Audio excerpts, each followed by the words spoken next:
Bienvenue dans le monde des légendes. Je suis ce mage venu des limbes de l'éternité pour tout vous révéler des croyances qu'inspirèrent autrefois les paysages de France. Ensemble, nous allons chevaucher le temps et l'espace pour percer enfin le mystère des contes populaires d'une histoire millénaire. Ces légendes nous appellent aujourd'hui d'Alsace.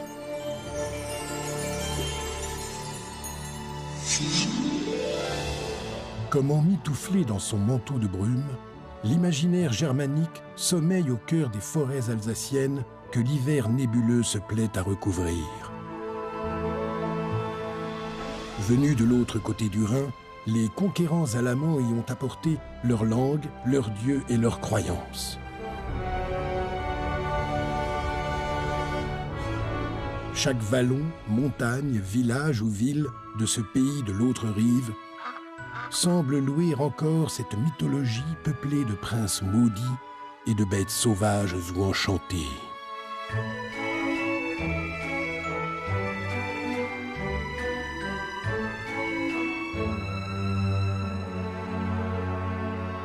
Un paganisme palpable que l'Église du Saint-Empire romain germanique, puis du Royaume de France, se sont efforcés de modérer en proposant à leur tour d'autres mythes légendaires, très librement adaptés des récits bibliques.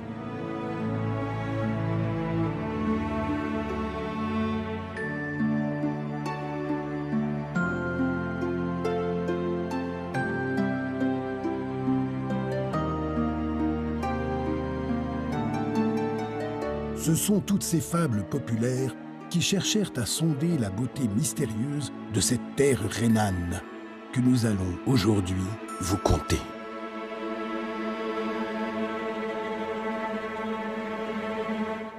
Je dirais le principe fondamental de la légende, c'est qu'on y croit. Les petits gnomes, le diable, les sorcières, les fantômes, pour les géants, eh bien, on y croyait. On était convaincus qu'ils existent. Dans les contes et légendes en Alsace, eh bien, la raison n'est jamais à l'état brut, les sentiments ne sont jamais à l'état brut, il y a une sagesse.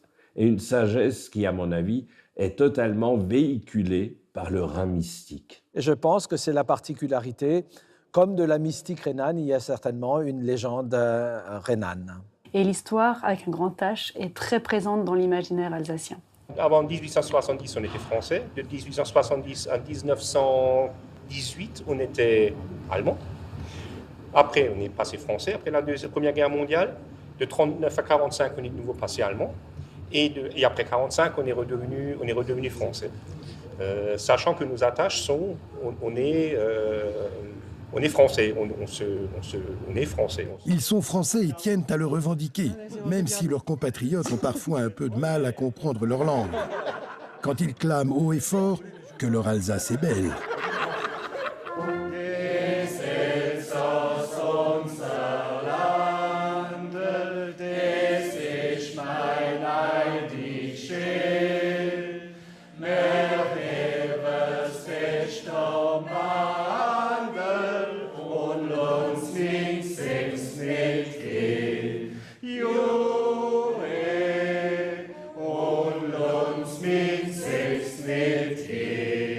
Yopla! Et oui, n'oublions pas qu'avant 1648, les Alsaciens n'étaient pas français, mais appartenaient au Saint-Empire romain germanique. Il n'y a que 370 ans, si je puis dire, que l'Alsace a été rattachée de force au Royaume de France par Louis XIV, qui en a profité pour essayer d'y réintroduire la foi catholique. Son Graal, Strasbourg, et sa sublime cathédrale.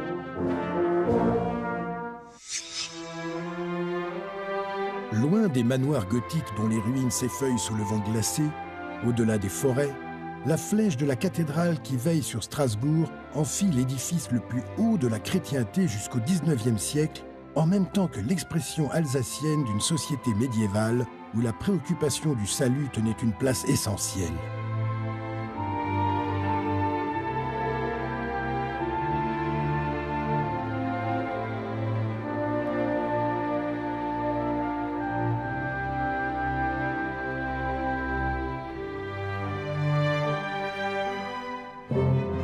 Victime innocente de son succès, la cathédrale a nourri de nombreuses légendes chevillées à la mémoire de ses ouailles.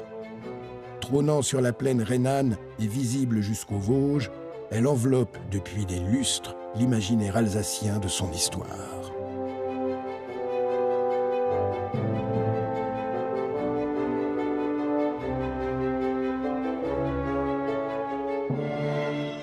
Mais les bases de Notre-Dame de Strasbourg n'ont été jetées qu'il y a à peine plus d'un millénaire. 3 siècles avant la naissance du Christ, alors que Strasbourg n'était encore qu'une colline au bord du Rhin et cernée de forêts, une peuplade celte du nom d'Argentorate avait élu domicile en cet endroit stratégique, que les Romains n'allaient pas tarder à leur ravir et à baptiser officiellement Argentoratum, le premier nom de Strasbourg. Et la place de la cathédrale a été un des points centraux du camp romain, le centre du camp romain en fait. Et c'est là où on a construit petit à petit plusieurs églises en l'honneur des différents dieux, divinités auxquels on croyait aux différentes époques. Et puis les chrétiens sont arrivés et l'église était trop petite, les gens étaient obligés de rester dehors. Pour prier, c'était pas pratique. Alors, eh bien, on a décidé de construire une plus grande église en pierre plutôt qu'en bois. Et on s'est rendu compte que le sol n'était pas stable. Alors on a mis des pilotis parce que la nappe phréatique est très très proche du sol en Alsace. On a mis des pilotis, on a asséché le sol, on a asséché les marécages, on a fait ce qu'on a pu pour consolider les fondations et on a construit cette magnifique cathédrale. Et voilà, donc on raconte que sous cette cathédrale, il y a un énorme lac. Un lac absolument gigantesque. Et ce lac, on peut parfois, certaines nuits, quand il fait très très silencieux, quand il y a beaucoup de silence autour de la cathédrale, on peut entendre le léger clapotis des petites vagues qui circulent sur ce lac, qui anime sa surface. Et on raconte que sur ce lac, il y a une barque qui circule. Dans cette barque, il y a un petit gnome. Nous appelons ça en alsacien Zwarigala. Et dans sa barque, il jette des filets d'or. Et ces filets d'or servent à ramasser les âmes des enfants qui vont naître, qu'il va apporter à la cigogne. Et puis le voilà qui prend sa barque, il arrive au bout du lac, et au bout du lac, il y a une échelle, comme ça, un escalier ou une échelle qui monte, et qui arrivait au bord de la place Gutenberg. Il y avait là-bas un puits qui s'appelait le puits des pêcheurs, qui n'existe malheureusement plus. Et donc, il montait l'échelle ou bien le petit escalier. Il arrivait sur le rebord du puits, et au bord du puits, il y avait une cigogne qui attendait. Et donc, il remettait le bébé dans le bec avec un petit, un petit baluchon pour accueillir joliment et tendrement le petit bébé. Et voilà que la cigogne s'envolait pour apporter le bébé à ses parents. Répondant ou non à un soudain engouement local pour la chasteté, le mythe de la cigogne porteuse de bébés remonterait au milieu du XIXe siècle. En effet, les Alsaciens font de la cigogne la messagère d'une certaine déesse germanique. Et donc la cigogne est l'oiseau de Frau Holle, qui est la patronne du monde souterrain et qui est la gardienne des enfants à naître, qui est cette cigogne depuis les années, en gros 1840, mais on n'en est pas totalement sûr. Mais disons 1840, elle est connue en Alsace pour apporter les bébés. C'est pour ça on dit en alsacien un navel, c'est parce qu'elle nous tient par le cordon ombilical. C'est pour ça qu'on a un petit trou dans le ventre. C'est à cause de la cigogne. Si vous ne le saviez pas, maintenant vous le savez. Elle vient en tout cas apporter les enfants. Alors pendant tout un temps, il y a eu peu de cigognes en Alsace. Mais maintenant, il y en a de nouveau beaucoup. Donc je pense que la natalité va reprendre. Mais encore faudrait-il savoir comment, n'est-ce pas? Je pense. Mais vous ne voulez pas dévoiler le secret. Le secret en Alsace pour avoir des enfants, ce ne sont ni les roses, ni les choux, ce sont les cigognes. Mais pour que les cigognes soient au courant que vous désirez un enfant, que vous êtes prêt à l'accueillir, il faut les attirer avec du sucre et du lait. Posez-les sur le rebord de la fenêtre. Et ainsi, les cigognes sauront que vous êtes prêt à avoir beaucoup de bonheur. En échange du sucre et du lait offert, elles vous déposeront un merveilleux bambin.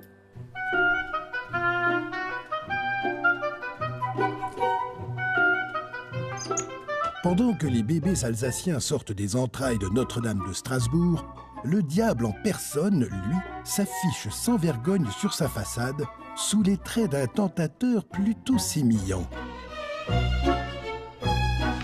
C'est ce qui a inspiré la légende du diable de la cathédrale.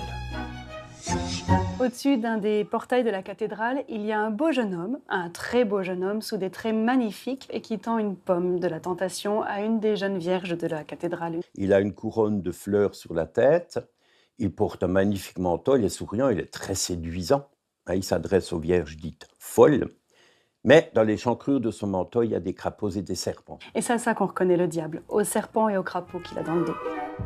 Mais que diantre fait ce diable avec ses crapauds dans le dos sur le portail de la maison de Dieu? C'est ce que les Strasbourgeois se sont demandé dès le Moyen-Âge. De là, les esprits ont commencé à s'échauffer, puis les langues à se délier. Il fallait trouver une explication. Et voici en substance ce que l'on se racontait derrière les fenêtres des foyers strasbourgeois.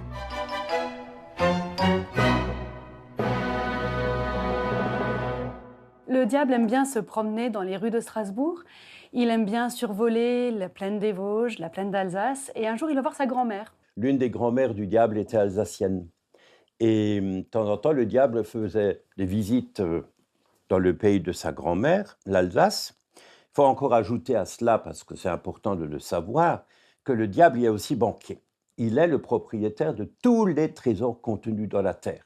On disait autrefois que ce qui est plus profond que 90 cm, c'est-à-dire à peu près 3 pieds, selon les mesures de l'Ancien Régime, appartenait au diable. Et donc, il est propriétaire des trésors du monde souterrain, et donc il est banquier. Mais il s'inquiète, notre diable. Avec toutes les nouvelles églises qui commencent à pousser partout en Europe, il a du souci à se faire car son capital d'âme damné est sérieusement menacé. C'est après avoir constaté les dégâts dans les pays environnants qu'il se met à paniquer à la perspective de perdre l'Alsace de sa grand-mère. Car une rumeur se propage de part et d'autre du Rhin. Une nouvelle et énorme cathédrale serait en chantier à Strasbourg. Il doit se rendre sur place au plus vite. Il saute sur son cheval le vent et ils s'en vont. Ils arrivent au-dessus de Strasbourg, ils voient l'énorme chantier de la cathédrale, se dit il faut que j'aille voir ce que fait la concurrence, et il attache son cheval devant un poteau du chantier, comme il y en avait beaucoup, puis lui dit repose-toi, je serai là de retour au plus tard à minuit. Et le vent lui dit compère le diable, je te rappelle à minuit pile, notre contrat s'arrête, je retrouve ma liberté devant. Je suis de retour. Commence à faire le tour de la cathédrale, tombe en extase devant cette statue qui le représente sous son plus beau jour, souriant, séduisant. Pas de cornes, de queue, un être difforme et laid, magnifique. Il se dit, génial. Et, piqué par la curiosité, ce qu'il n'aurait jamais dû faire comme diable, eh bien, il entre dans la cathédrale. En entrant, notre diable est soudain comme ensorcelé par la splendeur divine de ce lieu enchanteur et tombe littéralement en extase devant, devinez quoi, le pilier des anges. Il est émerveillé. Donc, quand il voit ce pilier des anges-là, il est ravi. Il a juste un regret que ce ne soit pas des diablotins. Mais on ne peut pas tout avoir. Mais le diable avait commis une grave erreur, c'est qu'il avait oublié que dans une cathédrale, qui est une église, par définition, on dit la messe. Et soudain, il entend sonner les clochettes qui annoncent le début de la messe. Choum, il est emprisonné dans une de ces grandes colonnes de grès qui soutiennent le toit de la nef de la cathédrale. On raconte que cette colonne s'est fissurée quand le diable est entré un peu contre son gré dans cette colonne. Depuis ce jour, il faut sans cesse restaurer la cathédrale de Strasbourg. À minuit pile, le vent qui attendait le diable et qui n'était toujours pas de retour se dit maintenant ça suffit, mon contrat a été respecté, moi je reprends ma liberté. Mais comme il voulait quand même savoir ce qu'est devenu son compère, le diable qui plus d'une fois s'était fourré dans des situations pas possibles, il s'est mis à courir autour de la cathédrale et depuis ce jour, il y a toujours du vent autour de la cathédrale parce que c'est le vent qui cherche son compère, le diable.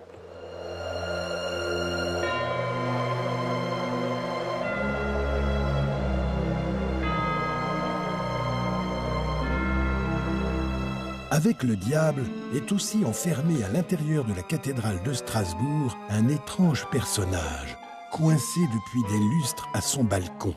Mais que peut-il bien faire là-haut? Et qui est-il? C'est un homme très curieux, un homme qui n'a pas la langue dans sa poche et qui passe son temps à poser des questions et à donner son avis sur tout ce qui l'entoure. Pourquoi? Comment? Je pense, à mon avis, moi je. Et à ce moment-là, la cathédrale est en pleine construction et Erwin de Steinbach, le dernier architecte, celui à qui on attribue cette œuvre magnifique, mais ce n'est pas le seul, eh bien, il travaille dur à la cathédrale. Il achève le pilier des anges, le pilier le plus fin et le plus haut de toute la cathédrale. Et ce petit homme arrive et tourne autour de l'œuvre du grand maître architecte. Et pourquoi? Et dit « Et quelque chose ne va pas, monsieur? Votre pilier, il est bien trop fin, il est bien trop haut, il ne tiendra jamais, à quoi il sert? C'est lui qui soutient toute la cathédrale. Sans lui, la cathédrale s'écroule. Il ne tiendra jamais. Attendez un instant, venez avec moi. » Et voilà le maître architecte qui emmène le petit bonhomme là-haut, dans la loge des tailleurs de pierre. Ne bougez plus. Et le maître se met à tailler la pierre. Le petit bonhomme essaye de lui demander ce qui se passe, mais chut! Et ébahi, il voit sortir du bloc de pierre son profil. « Mais c'est moi que vous avez sculpté, maître Steinbach, c'est bien moi !»« Oui, c'est vous. Et je vais vous placer là, sur cette balustrade, face au pilier des anges. Ainsi, vous serez là pour l'éternité, jusqu'à ce que la cathédrale s'écroule. Et vous verrez si mon pilier n'est pas assez solide. » Et depuis ce temps-là, regarde. En fait, il ne fait que constater, ébahi, que la cathédrale est non seulement toujours debout, mais qu'elle a su inspirer les plus grands auteurs, comme Goethe par exemple. De fait, Strasbourg, qui est le lieu où Gutenberg mit au point les outils qui allaient lui permettre d'inventer l'imprimerie, est devenu dans la foulée le fief des démons en tout genre et le théâtre d'un atroce génocide féminin, instigé par le pape Innocent VIII. La question c'est, pourquoi Strasbourg? C'est un des lieux où on a imprimé le terriblement célèbre et tristement célèbre Malleus Maleficarum. C'est ce manuel des parfaits chasseurs de sorcières qui a été rédigé par deux inquisiteurs dominicains, dont un était originaire de Célestat. Donc il a été imprimé dans les années 1487-1488. Et c'est un ouvrage absolument terrible. Quand moi, je me suis amusé, si je puis dire, à le lire dans sa version française, puisqu'il est en latin. Mais je peux vous dire que ça m'a fait l'effet comparable que quand j'ai lu le Mein Kampf d'Adolf Hitler, c'est-à-dire quelque chose d'absolument terrifiant. C'est-à-dire comment est-ce qu'on a pu fabriquer une telle représentation de la sorcière à travers de toutes sortes de peurs, de croyances qui existaient. Et ce livre va servir de manuel lors des procès qui ont sévi en Alsace entre en gros 1550 et 1682 pour identifier, chasser, juger et s'il le faut torturer et ensuite les exécuter, puisque la sorcellerie a aussi été assimilée à l'hérésie, c'est-à-dire la doctrine non conforme à la foi officielle. Eh bien il faut la brûler. La brûler, c'est se débarrasser complètement de la présence de ce qui est maléfique et nuisible. Ce Malleus Maleficarum allait vite devenir le livre de chevet du peuple. Et il faut savoir que ça a été un des best-sellers de l'imprimerie pendant tout le XVIe jusque, je dirais, presque la moitié du XVIIe. C'est effroyable. Mais que voulez-vous? L'irrationnel, quelquefois, l'emporte sur le bon sens. Et c'est là que la raison joue toute sa place.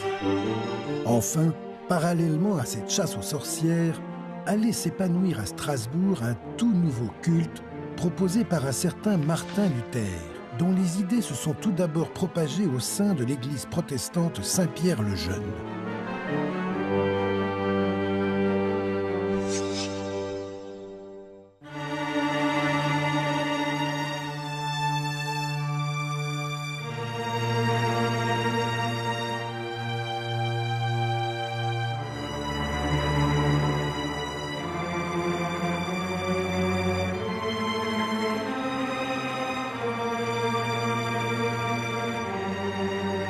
Et voici comment l'Église réformée a si bien réussi à s'implanter en Alsace. Historiquement, il y a deux religions. Il y a la religion chrétienne et la religion juive. Il y a trois confessions chrétiennes et la religion juive à côté pour être exact. Et il y a effectivement quatre cultes reconnus: le culte catholique, le culte luthérien, le culte calviniste réformé et le culte de la communauté juive alsacienne, qui est aussi, on peut dire, presque aussi ancienne que la communauté chrétienne en Alsace.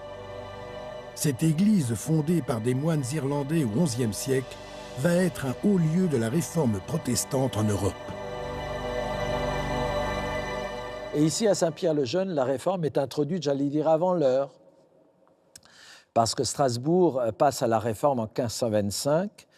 Et ici, là, les paroissiens sont allés chez le Städtmeister, si vous voulez, chez le maire, pour avoir un nouveau prêtre, un nouveau curé de la paroisse.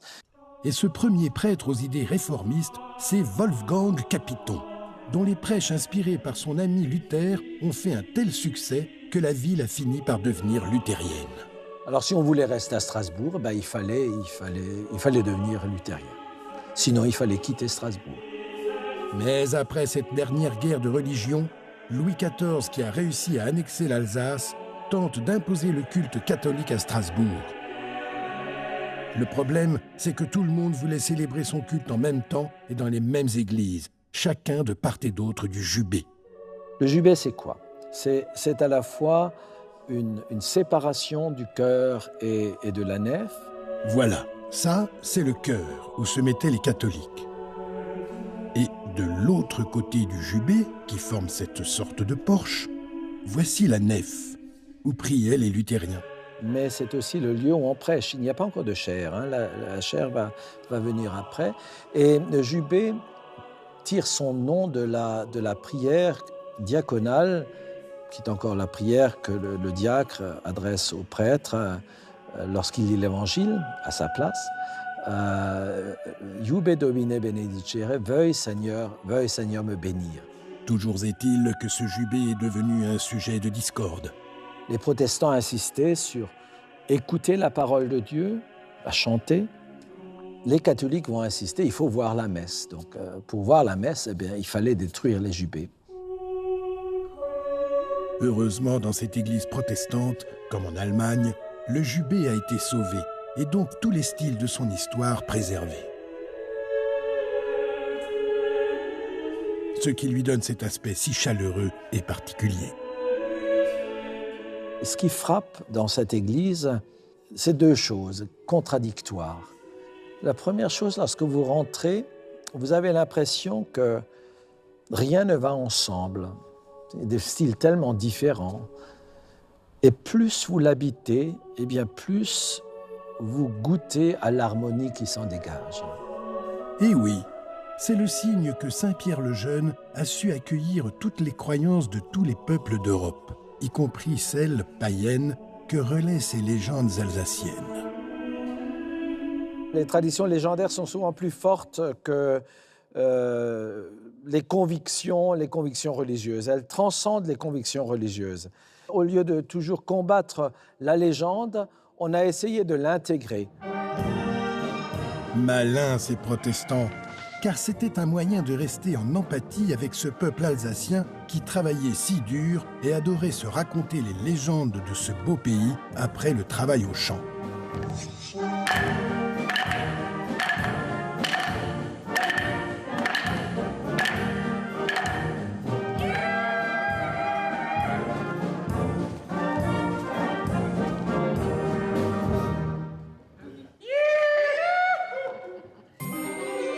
C'est dans l'intimité de foyers alsaciens comme celui-ci qu'après les moissons se concoctait jadis, lors des longues veillées hivernales, tout un tas de légendes à faire froid dans le dos.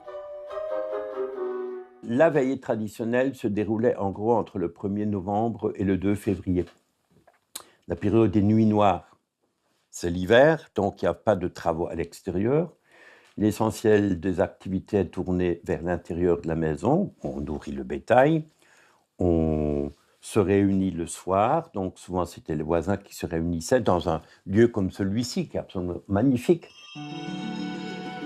Dans le ronronnement rassurant de leurs poils qu'on appelle Stub, les Alsaciens se plaisaient à relayer les potins du moment, mais surtout ces histoires angoissantes mettant en scène tous les artifices de l'imaginaire germanique qui était le leur. L'obscurité de la forêt, le cri des loups dans la nuit glacée, les mystères qui planaient autour des bâtisses séculaires alimentaient les peurs et débridaient tous les fantasmes. Notre prochaine légende est née au pied d'un château comme celui-ci. Du haut de ses 757 mètres, la forteresse du Haut-Königsbourg, ou Haut-Château du Roi, domine la plaine d'Alsace, les Vosges, la forêt noire et la ville de Horschwiller.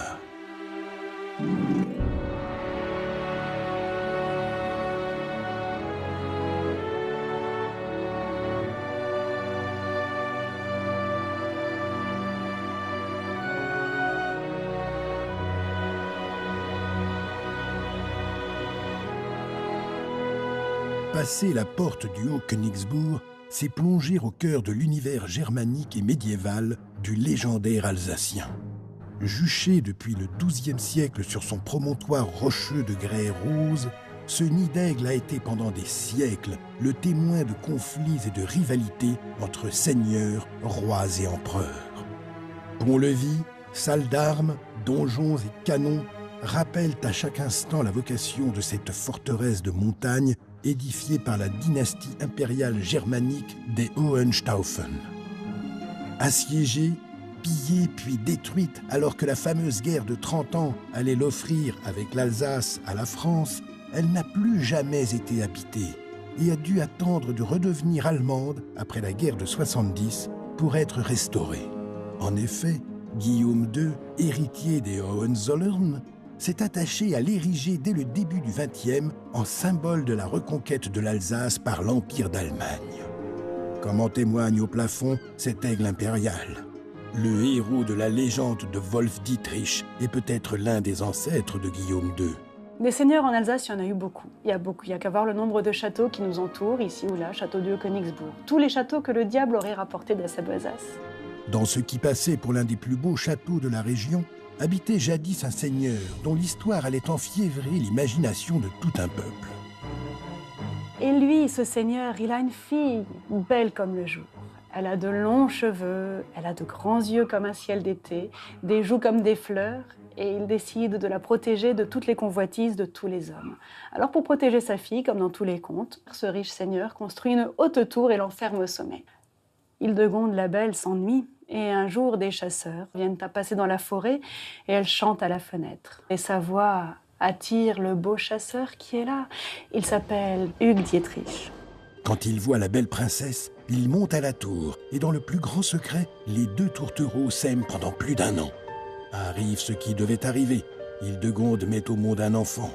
Mais ses amours coupables ne lui permettent pas de le garder. Alors un soir, elle décide, bien à regret, d'aller au pied du château pour y abandonner son fils, espérant qu'une âme charitable veuille bien le recueillir. Mais c'est une louve qui découvre l'enfant et l'emporte pour l'élever avec ses autres petits. 15 années passent qui permettent au couple de se marier et d'avoir d'autres enfants. Et un beau jour... Hugues Dietrich, le père, s'en va dans la forêt pour chasser, aperçoit une meute de loups et parmi eux un loup qui se tient sur 2 jambes. Et il reconnaît son fils grâce au collier que sa mère avait accroché. Il le récupère, le ramène au château, on lui tond sa toison, on lui coupe les cheveux, on l'habille, on lui donne de beaux habits, de bonnes manières. Le jeune garçon apprend à parler, mais il ne se plaît pas au château. Ses frères le surnomment le loup. Et quand ils se battent, c'est à coups d'épée, c'est pour se faire du mal. Il n'aime pas ce gamin de la forêt, il ne le supporte pas, ce bâtard qui n'a pas de légitimité. Alors, celui qu'on avait surnommé Wolf Dietrich quitte à jamais le château pour retrouver ses loups dans sa chère forêt, où il mourra en héros après avoir terrassé le dragon. Depuis, les Alsaciens assurent que si l'on entend un grand fracas d'armes dans la plaine d'Alsace, c'est qu'une guerre s'annonce et que Wolf Dietrich s'arme pour prendre part au combat. Et si l'on entend hurler les loups, c'est qu'ils appellent leur héros. Donc le loup fait partie de ces animaux qui font peur. Et on va tout faire pour l'éradiquer.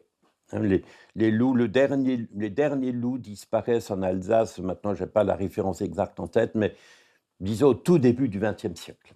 Donc, le loup a été très longtemps présent en Alsace. On a dans les documents des chasses au loup. Et voilà. Donc, ces loups ont été très présents dans l'histoire de l'Alsace, dans l'imaginaire des gens. Et puis, donc, il a complètement disparu. Mais rassurez-vous, d'autres mythes ont pris sa place. Au pied du Haut-Königsbourg niche la très ancienne petite ville de Sélestat, capitale alsacienne du sapin de Noël. Et Noël, dans l'Alsace légendaire, est devenu comme une religion à part entière. L'église Saint-Georges de Sélestat organise chaque année une exposition pour attester que c'est bien chez eux qu'est née cette tradition chérie du sapin en France. Alors, l'histoire de l'arbre de Noël nous fait plonger dans les registres de comptes de la ville de Sélestat en 1521, donc juste à la sortie du Moyen-Âge, le 21 décembre précisément. Et dans ce registre de comptes, on apprend qu'il fallait payer les gardes forestiers municipaux 4 shillings pour aller surveiller les Weihnachtsmeien dans le plus pur des dialectes alsaciens. Ce sont les arbres festifs de la fête 3 jours avant Noël. À l'époque, c'était la Saint-Thomas. Et ma grand-mère, c'était pareil. Je ne pouvais voir le sapin que le jour de Noël et elle allait le couper 3 jours avant Noël. Et ça veut donc dire que les habitants d'Alsace centrale avaient pris l'habitude d'aller couper les sapins dans la forêt à ce moment-là. Bien sûr, avant, il y avait déjà quelques branches de sapins qui apparaissaient et des sapins sur les places des églises, puis dans les églises. Mais dans les humbles demeures, c'est à partir de ce moment-là, et c'est à ce jour la plus ancienne mention écrite connue au monde. Et donc, la particularité, c'est qu'à la sortie du Moyen-Âge, c'est une version alémanique. Nous sommes dans une grande région rhénane, où la tradition de part et d'autre du Rhin est la même. Item den Fürsten, die Meigen an St. Thomas zu hieten. Voilà ce que nous dit le texte, et grâce aux historiens, que je ne suis point, nous apprenons effectivement qu'il fallait surveiller ces arbres de la fête. Mais bien avant que les hommes ne célèbrent Noël, ce qu'ils fêtaient, c'était tout simplement le retour de la lumière. Et oui. À l'époque, imaginez bien, les paysans ne comprenaient pas ce qui leur tombait sur la tête. Les jours diminuaient, les nuits rallongeaient. Mais qu'allait devenir leur récolte et le fruit de leur travail sur la terre? Le soleil disparaissait. Et c'est pour ça qu'on a trouvé un petit arbre vert, toujours vert, au cœur de l'hiver, et qu'on a décidé de le faire rentrer dans les demeures. Certes, au départ, qu'avec des petits branchages, comme au temps des Romains, même du côté des Celtes, où il y a le gui, où on fait allusion comme ça à ces arbres au feuillage persistant. Et voilà toute la magie de ce temps de Noël. Il faut que l'espoir demeure, que cette lumière rentre. Et c'est bien pour ça que pour les pratiquants, le temps de Noël a été fixé aussi quelques jours après le solstice d'hiver, le 25 décembre. Parce que pour les pratiquants, leur lumière, c'est le petit qui va naître. Bon, ça, c'est bon, je crois qu'on a à peu près compris. Mais une énigme demeure. Pourquoi pendiez-vous vos sapins au plafond ? Tout simplement parce qu'on apprend, à travers les écrits qu'on a découverts dans des cahiers de notes, des chansons de l'époque à la sortie du Moyen-Âge ici à Sélestat, mais aussi ailleurs en Alsace, que sur le sapin, on accrochait au départ des pommes. La petite pomme rouge qui arrive à maturité au moment du mois de décembre. Mais en Alsace, on accrochait aussi les fameux Weihnachtsbredele, les petits gâteaux de Noël, ceux que les enfants adoraient manger. Donc forcément de l'alimentaire sur l'arbre de Noël. Imaginez bien qu'à cette époque-là, c'est une vérité de la palisse. Les maisons étaient moins bien isolées qu'aujourd'hui. Donc tous les petits rongeurs de France et de Navarre se faisaient un malin plaisir de rentrer dans la demeure et de grignoter ce qu'il y avait sur l'arbre de Noël. N'oublions jamais que le cadeau de Noël à l'époque des enfants, c'était ce qu'il y avait sur le sapin. Donc les fameux petits gâteaux de Noël ou les pommes. Une autre raison, c'est que les pièces étaient beaucoup moins spacieuses qu'aujourd'hui. Donc on l'accrochait au plafond pour que les enfants puissent le secouer. Et en 1601, les enfants à la ville de Sélestat étaient invités à secouer leur arbre de Noël, et ce qui tombait dans leur petit panier, c'était leur cadeau de Noël. Et traditionnellement, qui apporte les cadeaux aux enfants protestants en Alsace ? Saint-Nicolas, alias le Père Noël ? En Alsace, ce n'est pas le Père Noël qui apporte les cadeaux, mais le Christkindl, l'enfant Jésus, littéralement. Et cet enfant Jésus est curieusement une espèce d'ange féminin, habillé de blanc avec une couronne. Il est souvent doublé d'un autre personnage que les Français appelleraient le Père Fouettard, mais qui s'appelle le Hans Trapp. Et Hans Trapp, on peut savoir qui c'est ? C'est un personnage qui a existé, un personnage historique, qui s'appelait Hans von Trotha, un seigneur qui habitait dans un château qui s'appelle le château de Beerwartstein, qui se trouve du côté allemand dans le Palatinat. Et ce seigneur a joué de très mauvais tours à la ville de Wissembourg. Il l'a embêté par tous les moyens possibles. Et après sa mort, les mamans, quand les enfants n'étaient pas sages, disaient à leurs enfants, si tu n'es pas sage, Hans von Trotha viendra te chercher. Ce qui aurait donné Hans Trapp. En tout cas, c'est un personnage qui souvent porte un manteau de fourrure, qui a parfois des cornes. Bref, la perspective d'être emporté par Hans Trapp dans la forêt était certes dissuasive auprès des enfants d'Alsace. C'est pour que l'être humain, le petit, eh bien, est une colonne vertébrale pour entrer dans la vie, pour entrer dans la mort et pour entrer dans le mystère de l'existence humaine avec une attitude qui soit digne de la condition humaine. Oui, oui. Mais enfin, vous savez, en Alsace, on aime bien les contes de fées, on est un peu romantique, donc le Christkind l'emporte toujours sur le Hans Trapp. Christ, der Retter ist da. Christ, der Retter. Et nous savons précisément quand est née cette tradition de Christkindl en Alsace. En effet, nous savons exactement dans quel contexte le Christkindl ou Kindla est né. C'est dans le Strasbourg protestant du XVIe. 1529, la ville de Strasbourg passe dans sa majorité à la réforme luthérienne et on continue à dire aux enfants que c'est Saint-Nicolas qui apporte les cadeaux, puisqu'il est fêté le 6 décembre. Et la veille du 6 décembre, c'est Saint-Nicolas lui-même qui passait pour remettre les cadeaux. Et voici qu'arrive 1570. Un pasteur du nom de Johann Fliner, et il vitupère ce pasteur contre Saint-Nicolas en disant, écoutez, Saint-Nicolas n'est noté nulle part dans les évangiles. C'est vrai, c'est un personnage qui est vécu après, et il va dire, voilà, à partir de maintenant, il ne faut plus dire aux enfants que c'est le Saint-Nicolas, Sankt Niklaus, qui leur apporte les cadeaux, mais das Christkindlein. Pourquoi ?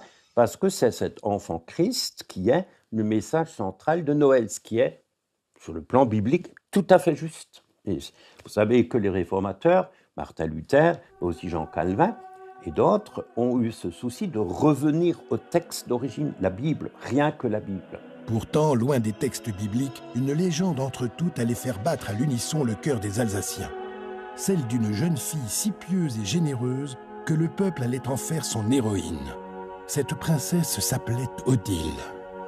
Bien sûr, elle est fêtée particulièrement dans la religion catholique, mais je ne connais pas beaucoup de protestants qui n'étaient jamais au Mont-Saint-Odile et qui ne sont jamais à la chapelle des larmes ou qui ne sont pas allés sur son tombeau. Enfin, il y a quelque chose de très populaire et de très légendaire en même temps. C'est un personnage ô combien important puisqu'il est associé à une montagne superbe, c'est le mont dit Saint-Odile, d'où on a un point de vue exceptionnel sur la plaine d'Alsace. Puisque juché sur la chaîne des Vosges.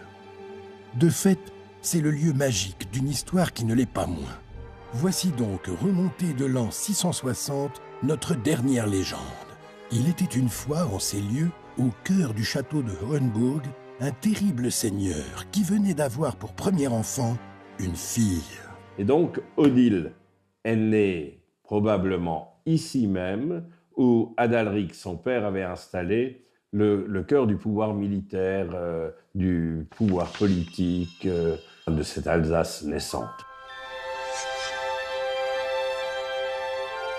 Juché sur un plateau culminant à près de 800 mètres de hauteur, le château d'Adalric trônait sur cet ancien lieu de culte celte. Selon la légende, il était déjà serti dans cet incroyable mur de fortification de 11 kilomètres et constitué de 300 000 blocs cyclopéens qui décourageaient immédiatement tout envahisseur de s'attaquer à la forteresse.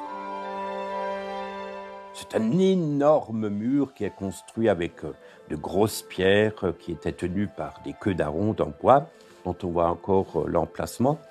Et c'est un monument qui fascine parce qu'il y a toutes sortes d'interprétations qui gravitent autour de cela. Et c'est vraiment un lieu absolument magnifique, le Mont Saint-Odile. Je comprends qu'il soit devenu, je dirais un peu la montagne sacrée de l'Alsace. Et donc Saint-Odile, finalement, sur le plan historique, on ne sait que relativement peu de choses, comme souvent. Par contre, le légendaire autour de Saint-Odile est absolument extraordinaire. Eh bien justement, revenons à notre histoire, sortie directement des brumes de l'imaginaire alsacien. Odile vient au monde, elle est aveugle. Grande malédiction pour son père, premièrement une fille, en plus aveugle, il considère cette naissance comme une malédiction, et malgré l'intervention de Beresvinda, sa femme, donc la mère d'Odile, eh bien, il exige soit la mise à mort, ou alors qu'on l'exfiltre, et c'est ce qui va se passer. L'enfant aveugle est donc confié à une nourrice qui l'emmène, avant même qu'elle ne soit baptisée, dans un monastère de Balma dans le Doubs. Elle grandit là-bas jusqu'au jour où Dieu va lui envoyer son sauveur sous les traits d'un certain évêque missionnaire irlandais. Erhard de Ratisbonne, l'évêque, à une locution intérieure lui dit « Il faut aller à Balma. C'est là que tu rencontreras une jeune fille aveugle. Tu la baptiseras. » C'est ce que fait l'évêque. Et au moment où l'évêque, avec le Saint-Crème, marque le front d'Odile, ses yeux s'ouvrent et la vue lui est donnée. En Alsace, on la représente toujours avec un livre comme ça et 2 yeux dessus. C'est comme ça qu'on l'identifie. Devenue voyante, Odile grandit et un beau jour, et malgré l'interdit de leur terrible père Adalric, elle convainc son jeune frère Hugo de la ramener au château familial.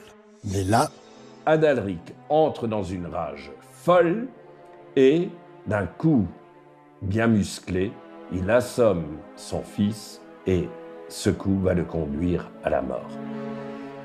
Il le regrette aussitôt, mais il est trop tard. Il permet à Odile de vivre à Hohenburg, il ne s'adressera pas à elle et il la confie à une Scottie, une religieuse. il avait conscience de son très sale caractère, mais au fond de lui, sans l'avouer, il cherchait à gagner son salut. Quant à Odile, elle commençait même à l'impressionner par ses qualités de cœur. Un matin, elle traverse la cour, je ne sais pas si c'était une nuit meilleure qu'avait passé Adalric, et ce jour-là, il lui dit « Mais ma fille, miracle, il lui adresse la parole, vous vous imaginez, que faites-vous » Elle dit « Mais je vais porter mon pot de farine à un pauvre. » Et Adalric est complètement bouleversé par la générosité de cette fille qui n'avait rien, qui donne le peu qu'elle a, et c'est à travers cette bonté que Odile convertit le cœur d'Adalric, qui décide de lui donner Hohenburg. Donc, c'est ce qui deviendra par la suite le Mont-Saint-Odile, mais également avec toutes les propriétés. Il y avait des villages, c'était pas simplement un lopin de terre, mais c'était tout un ensemble.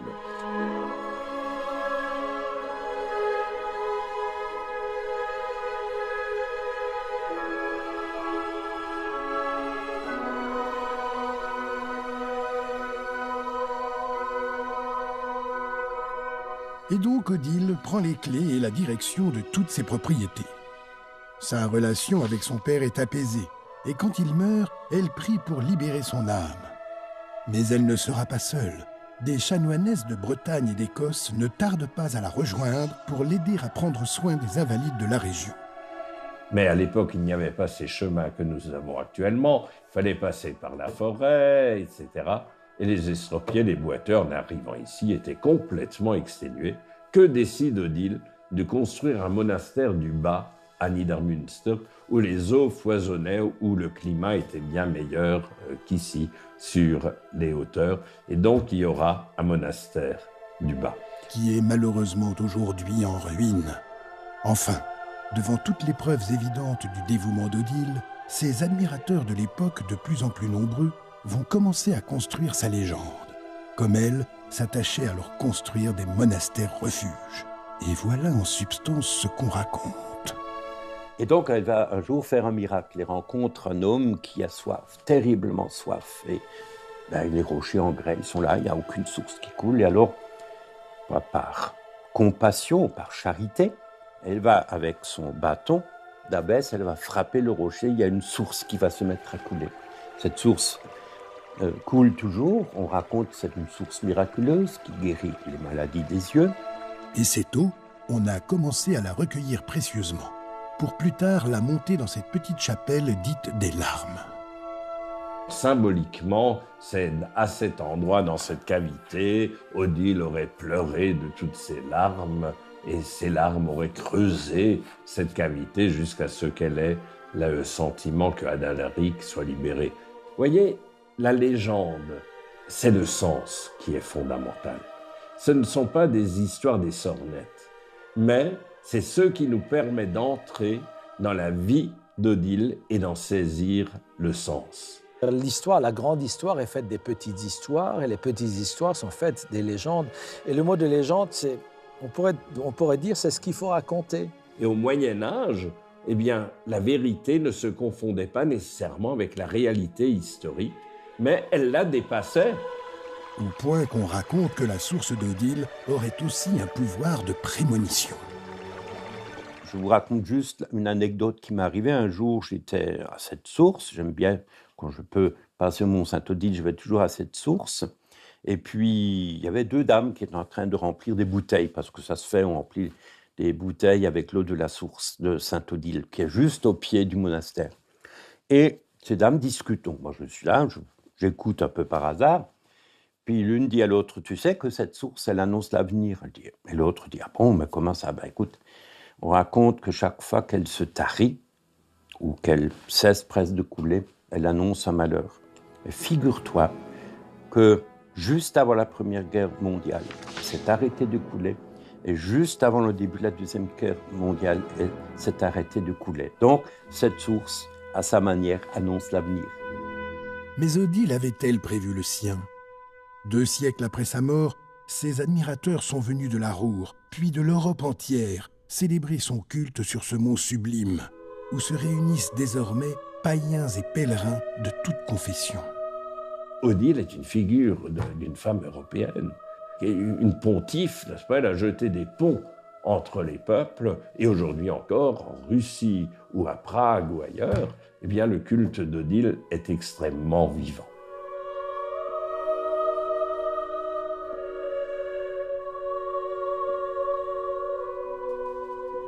Alors, qu'est-ce qu'il y a à voir? Il y a les forêts, les sentiers.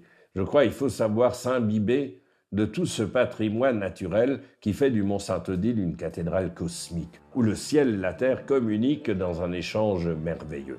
Mais il y a aussi, eh bien, ces beaux villages, ces frais vallons, n'est-ce pas, avec les vignes, avec tout ce que cela comporte. Je crois que tout contribue à mettre en valeur le Mont-Saint-Odile. Le mont sacré de la sainte patronne d'Alsace, le château germanique du Haut-Königsbourg, la cathédrale médiévale de Strasbourg, tous ces lieux légendaires, en entrant dans l'histoire, ont su frapper l'imaginaire alsacien. Tous les contes alsaciens, ils sont liés à des lieux et à des événements historiques, beaucoup souvent. Très souvent, c'est pour ça qu'il y a toujours un fond de vérité dans les histoires et qu'en Alsace, elles sont très présentes. Chaque légende, chaque histoire est liée à un lieu.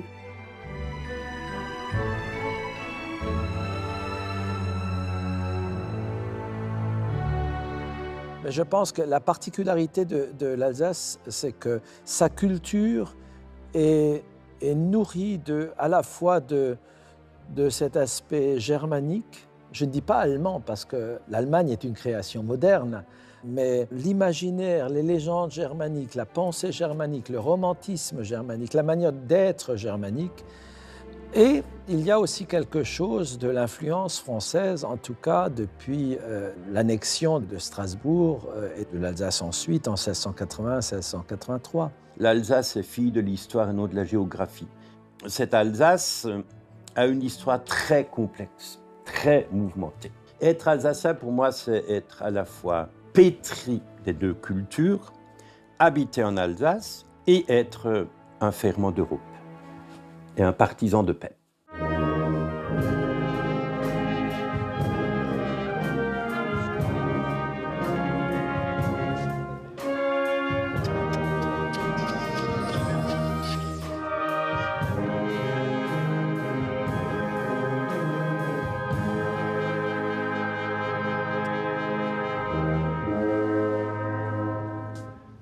je crois que l'Alsace et l'âme alsacienne, eh bien, révèlent ce que doit être la perfection humaine. En toute humilité, vous avez raison, mon père. On n'est jamais mieux servi que par soi-même. C'est ça qui fait tout le sel des légendes, justement. Et celles d'Alsace entretiennent indéniablement une mystique rhénane toute particulière. En vieille France, comme on dit, eh bien, on est blanc ou noir. Ici, c'est pas tout à fait comme ça. Finalement, on aime bien le brouillard.